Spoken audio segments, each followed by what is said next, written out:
Welcome back. Electricity generation has hit just over 7,000 megawatts, with more expected in 2018. The immediate concern, though, for the Minister of Power, Babatunde Raji-Fashola, is that just over 5,000 is on the grid, meaning 2,000 megawatts unused power is left. He's looking to the Manufacturers Association of Nigeria and Chamber of Commerce and Industry in the country to utilize this. Moshood Yusuf joins us from our Abuja studios. I want to thank you so much indeed for coming on the show at this time. Now, let's look at what the minister wants. He wants this power evacuated. He has indicated that MAN and LCCI should take up about 2,000 megawatts of electricity. That's a lot of power, don't you think? Because certainly this is a good thing for manufacturers, but this is a lot of power. How do you think this is going to be done? Hello, good evening. Thank you. Go ahead. If you can hear me, I was just saying that the Minister of Power has indicated that MAN and LCCI should take up about 2,000 megawatts of electricity, which is stranded at the moment. That's a lot of power, considering that that one should be evacuated by them almost immediately. Do you think this is feasible? Well, honestly, with the way the market is structured today, it's not something that can be done immediately and easily, because it's a value chain and there are constraints. Transmission Company of Nigeria, the TCN, has some constraint presently evacuating power to the distribution side of the market. And it is this same distribution network that will be used in serving the members of the Manufacturers Association of Nigeria. It has to do with the declaration of eligible customers that was done on the 19th of May by the minister, and the subsequent regulation for the declaration of eligible customers that was issued by Nigeria Electricity Regulatory Commission. So honestly, it's not as simple as it looks on paper. There are constraints, and it's also distorting the market at the moment. Well, when you talk about the manufacturer. Yes, when you talk about constraints, permit me to just butt in here. Given that transmission itself is grid connected in this case, how will the constraints at the distribution end be addressed, taking into account the current infrastructure believed to be obsolete to start with?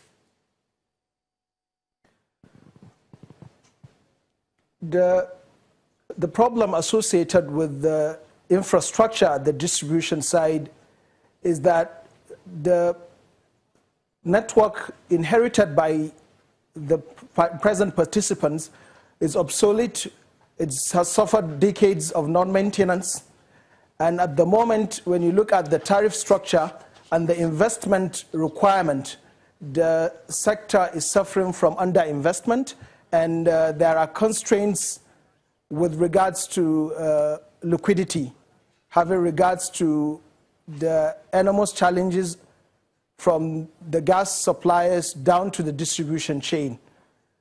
Customers today in Nigeria enjoy electricity without the reciprocal obligations of having to pay for exactly what they consume.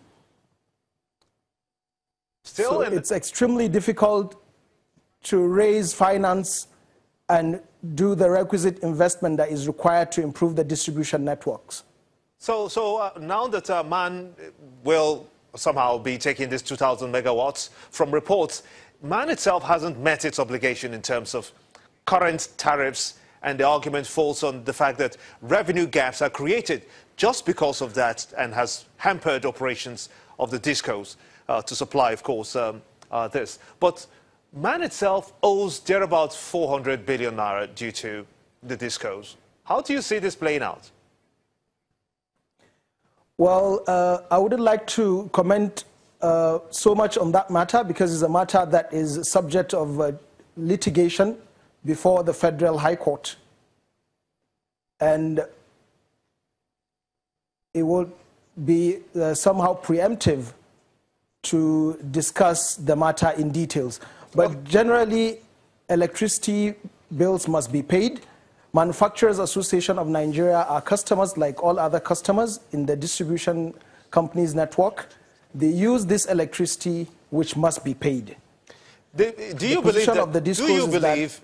believe, for instance, when you hear that discos are load rejecting?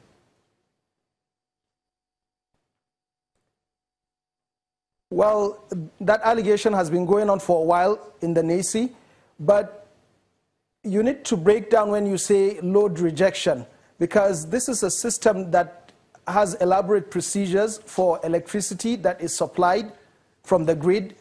Each distribution company has a percentage that it takes from the national grid. For instance, Jos Electricity, where I work for, takes 5% of the electricity supplied from the grid.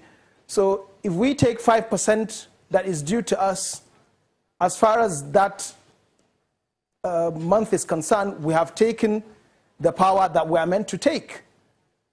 And if you are calling Jos to take additional power, more than what is allocated to it in the multi-year tariff order by the regulator, it's an entirely different thing. So load rejection by the discos is not something that the discos accept. No disco will reject load that is supplied to it by the transmission company of Nigeria. Do you think that the a cost-reflective regime is being practiced now to address the liquidity that the discos so much need?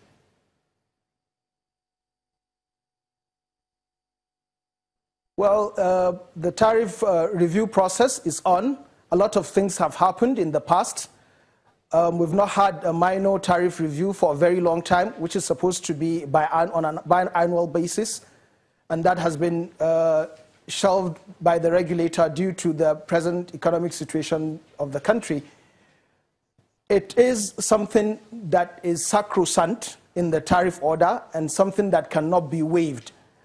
The process was commenced a couple of months ago, but it has not been concluded.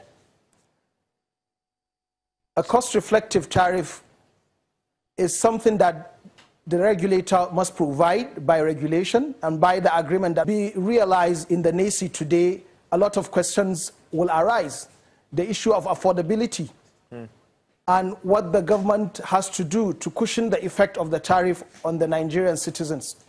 Okay, that's a good place to let it rest. I want to thank you so much indeed, Mr. Moshood Yusuf. He is indeed the Head Regulatory Compliance Department of the Jos Electricity Distribution PLC. Thank you so much indeed for talking to us here on State of the Nation, and thanks to you as well for being part of the show. I am Gimba Umar. This is State of the Nation. We'll see you again. Bye for now.